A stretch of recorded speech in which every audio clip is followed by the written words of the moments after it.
Muy buenas mis queridos amigos, ¿cómo estáis? Espero que vaya muy bien por ahí. Pues aquí tenéis una nueva sesión con el Dr. X. Si es la primera vez que pasas por aquí o ves este formato de entrevista, que sepas que ese personaje que se esconde detrás de esa imagen de Mr. X es un ingeniero muy importante dentro del sector del automóvil que controla el departamento de desarrollo de conducción autónoma en una gran marca del sector y nos pone dos condiciones para poder hablar con total libertad de asuntos de conducción autónoma: que tratemos su voz y que tapemos su cara. Así que eso hacemos.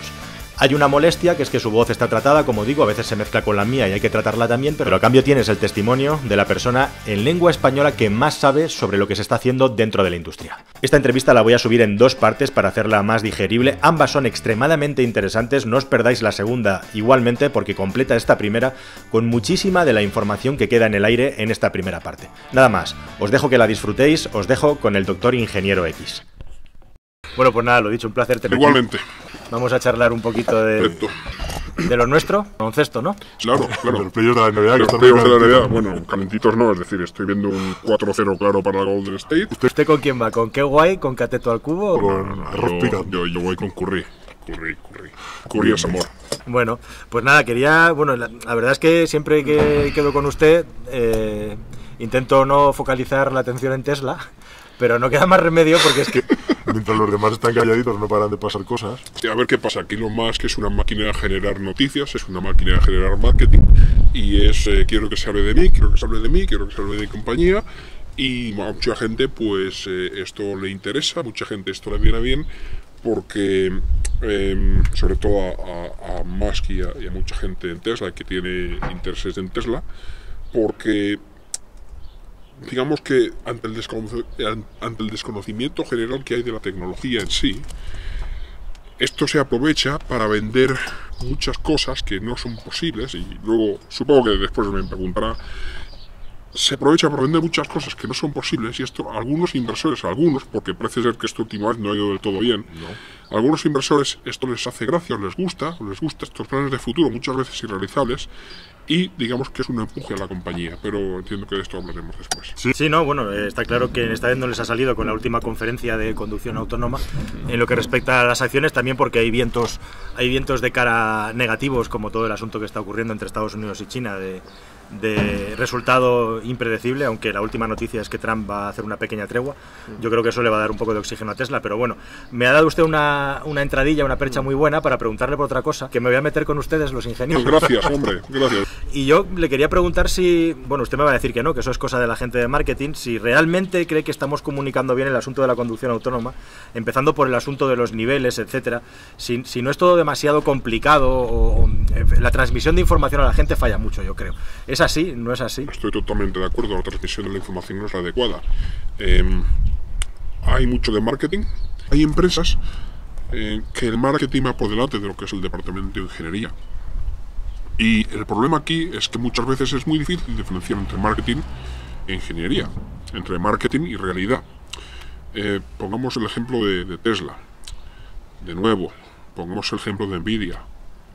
Son dos empresas, ambas de Silicon Valley, por cierto, que esto es algo paradigmático, que están vendiendo realidades, no están vendiendo realidades, están vendiendo promesas de una realidad que va a venir, pero las están vendiendo de una forma distorsionada, con la intención de traer inversores o con la intención de traer más dinero a sus arcas, porque actualmente pueden tener un problema de cash, no tanto Nvidia como Tesla.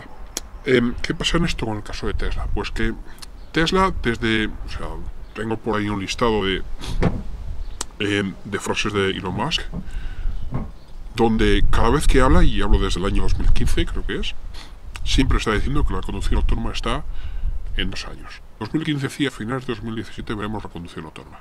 En 2016 decía, en 2 años está. En 2017 decía, en 2019. Y sigue diciendo en 2 años está, lo está diciendo para finales de 2020. O sea, sigue 2 años vista. Y ha ido vendiendo esta promesa continuamente. ¿Qué pasa? Que ya, digamos que esto es como la patada a seguir. Es decir, tú tienes un problema, le das una patada al problema y ya vendrá después. Lo que pasa es que ahora el problema, o digamos que la bola se está haciendo tan grande, que tienes que soltar una bola todavía mayor para tener algo de impacto en lo que vas a decir a la sociedad.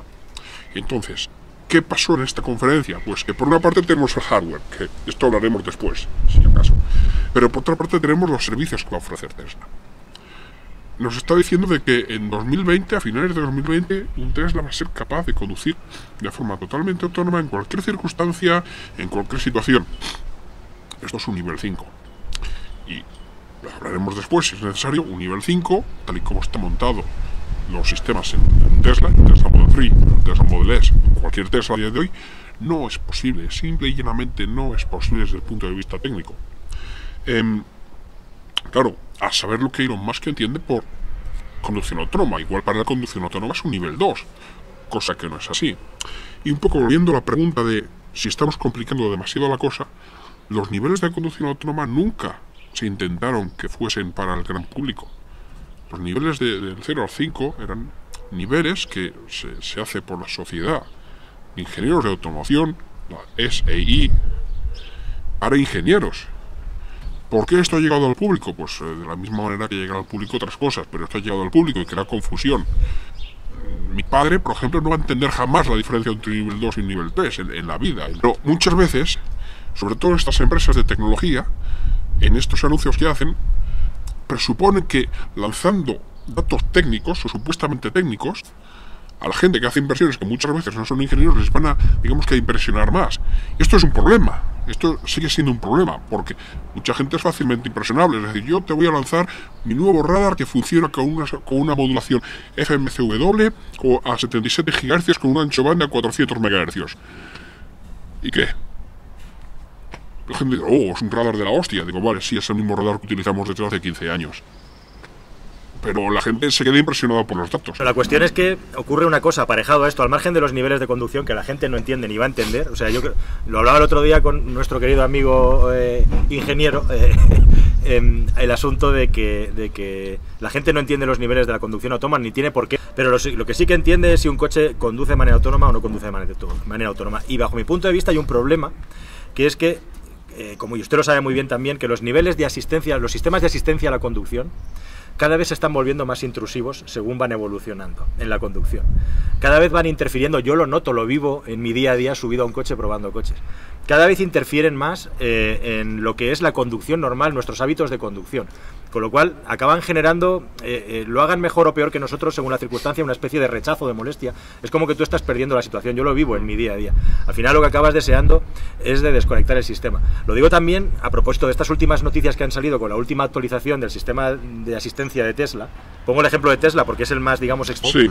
Que el coche en un carril de aceleración frena sin motivo, en un carril de aceleración acelera, simplemente porque el coche, por sus algoritmos, decide que en ese sitio hay que hacer esa cosa porque antiguamente alguien lo hizo en ese sitio.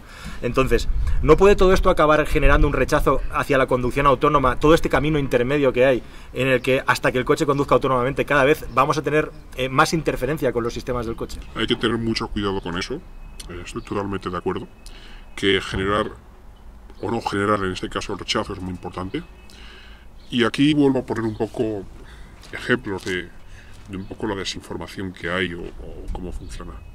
Una cosa son falsas alertas o un dispositivo, un sistema que no funciona adecuadamente. Por ejemplo, citabas un sistema que te frena a mitad de un carril de autopista porque hay un coche en el carril adyacente. Eso no es bueno, eso no es un rendimiento, no es un, digamos, que algo que funcione. ¿No? Los frenados fantasma, sí. O sea, las falsas detecciones, sí. No es algo bueno, es una cosa que no desea nadie.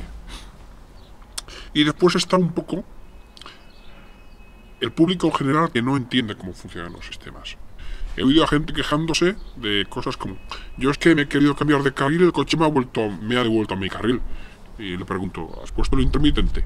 Dice: pues no. Digo: vale, tu coche, entonces tu sistema ha entendido que estabas cambiando de carril de forma involuntaria, que te estabas quedando dormido, que estabas despistado, cualquier cosa. Vale, el algoritmo de si aplicas para una dirección, eso ya es otra historia. Pero el sistema ha entendido que no estabas queriendo hacer lo que estabas haciendo porque no utilizabas el intermitente.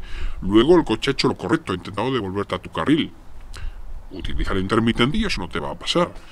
O también los últimos comentarios, un montón de gente me preguntaba de: oye, esto de la nueva normativa europea que va a hacer obligatorio los limitadores de velocidad, ¿qué pasa con esto? Es que yo quiero conducir por mí. Sí, no te preocupes, vas a seguir conduciendo por ti.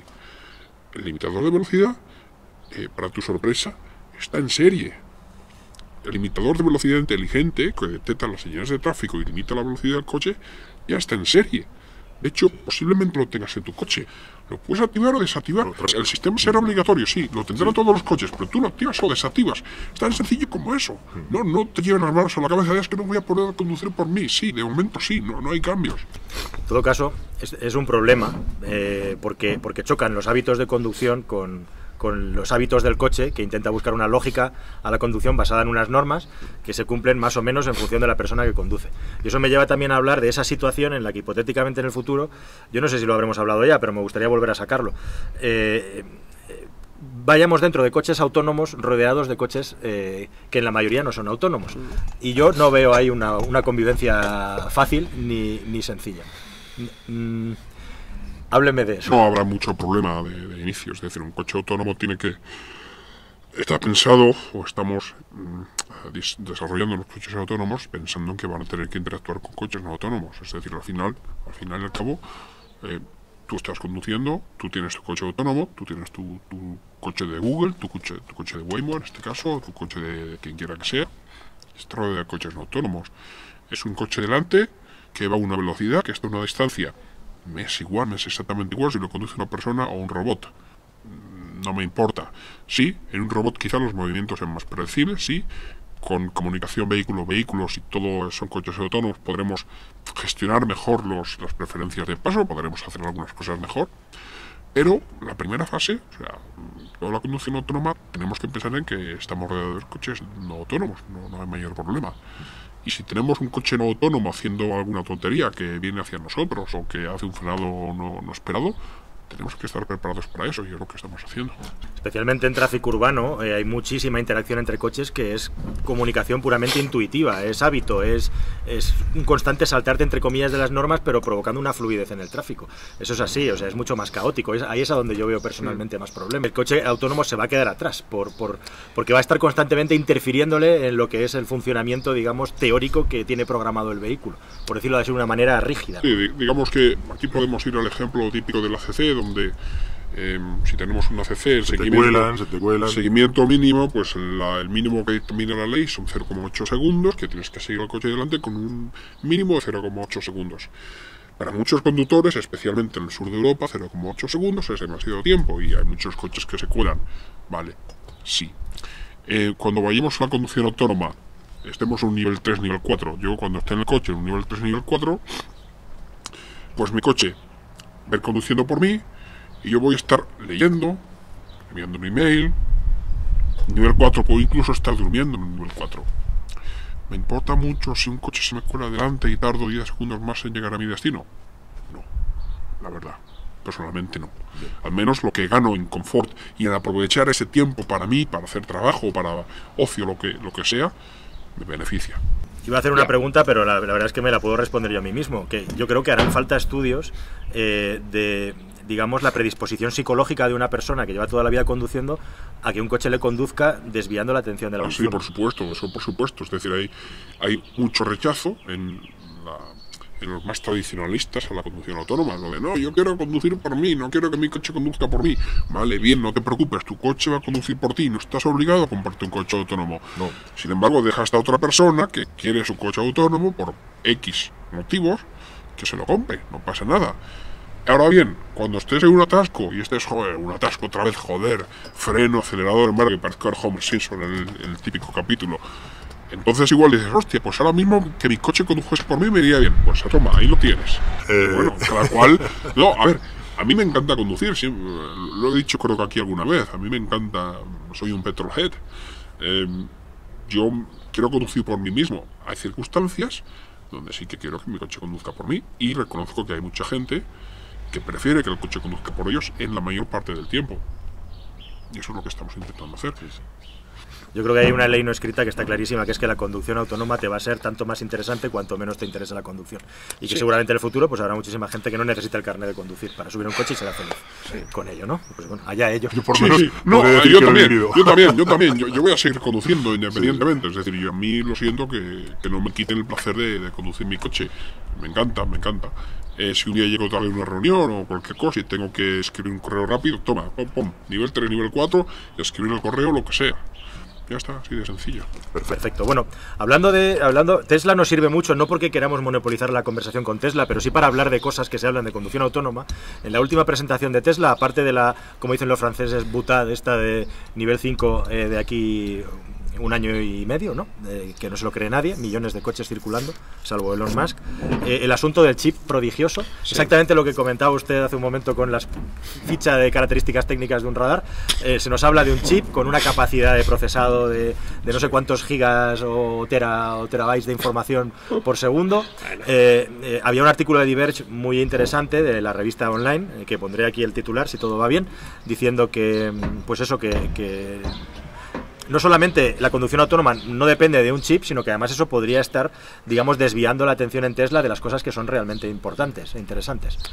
A ver, digamos que la conducción autónoma, o digamos, los problemas de la conducción autónoma, resumiendo muchísimo, no voy a entrar en temas legales, en temas de functional safety, en temas de cyber security, resumiendo muchísimo, tenemos sensores, tenemos la centralita de control o la computing platform, y tenemos el software.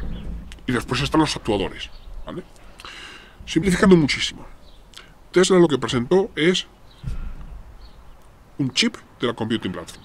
Es decir, un circuito integrado que va dentro de la computing platform, que es la unidad de control donde se almacena todo el software y donde se analizan todos los datos de los sensores y se toman decisiones. Es decir, básicamente conducción autónoma es, primero hago la capa de percepción, tengo todos los sensores que me están dando datos, hago la fusión de esos datos, entiendo lo que pasa alrededor de mi coche y qué es lo que van a hacer los agentes que están alrededor de mi coche, me localizo en el mapa. Después está mi fase de decisión, qué es lo que tengo que hacer, y después está la fase de planning,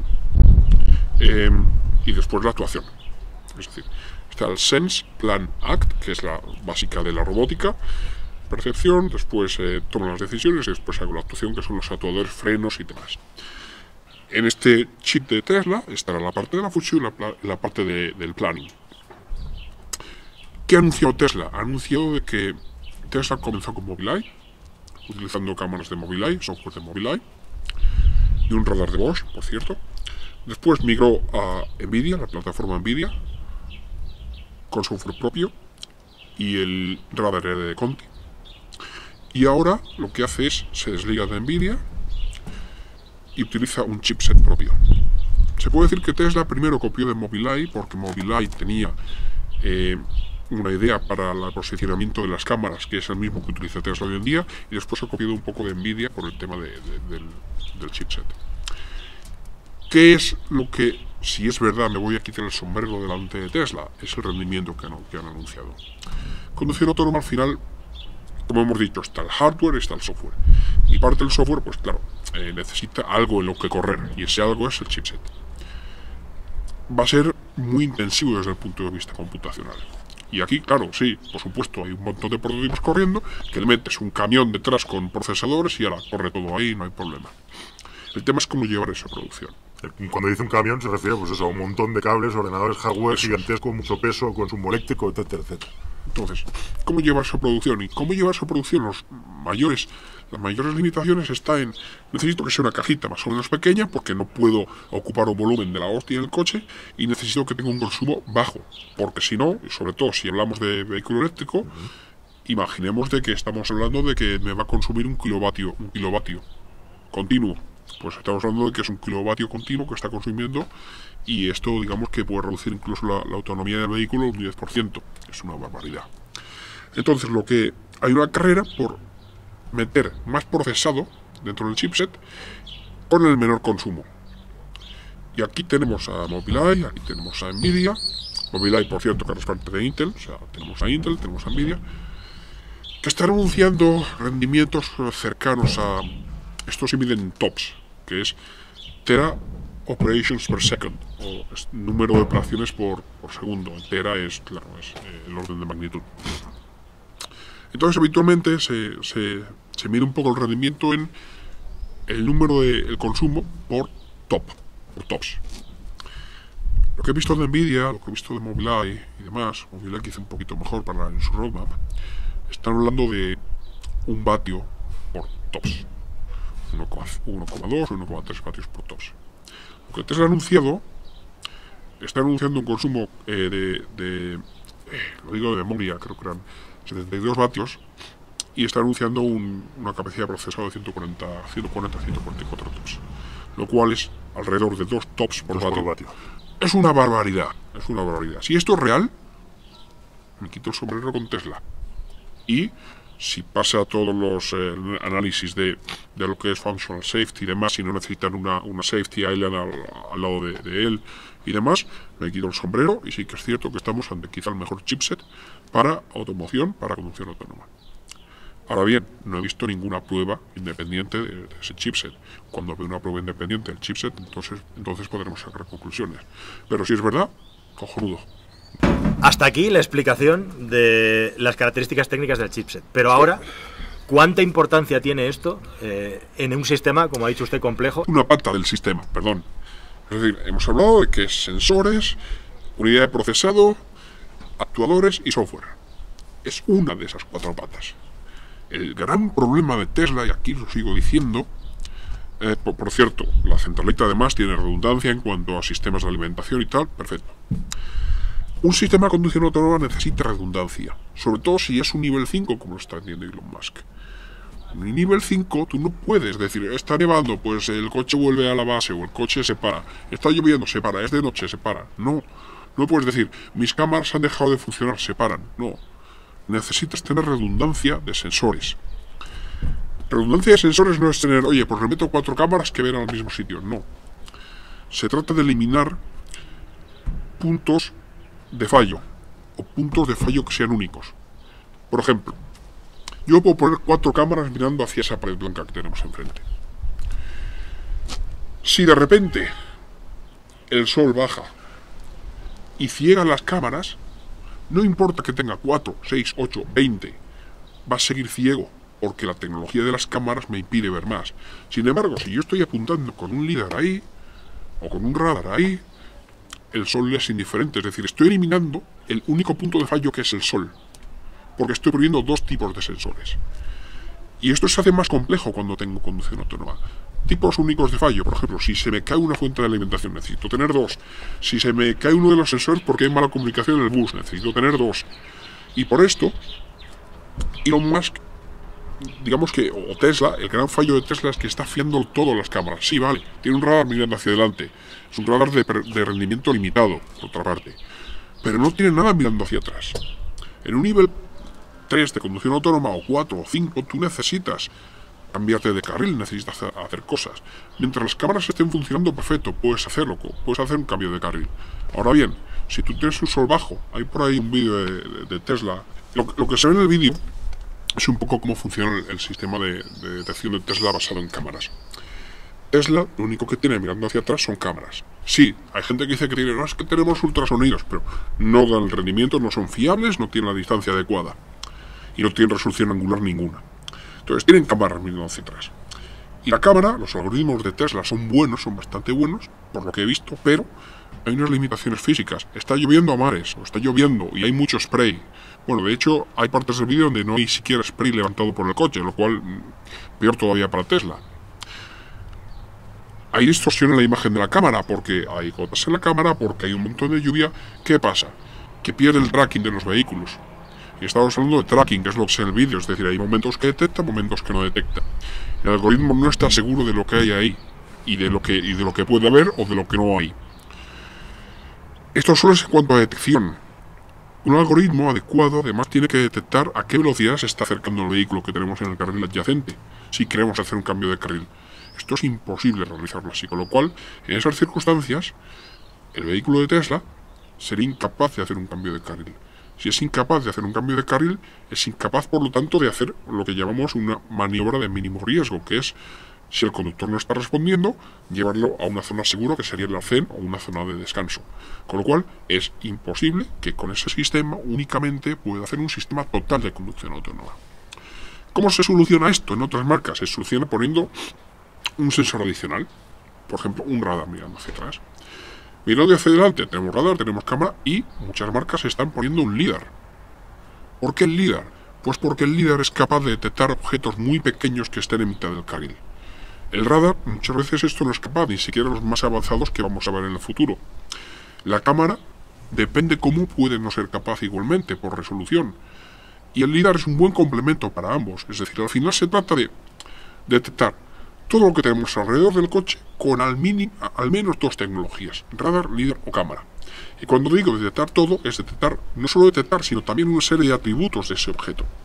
Esos atributos pueden ser velocidad, pueden ser resolución angular, puede ser distancia, puede ser tipo de objeto.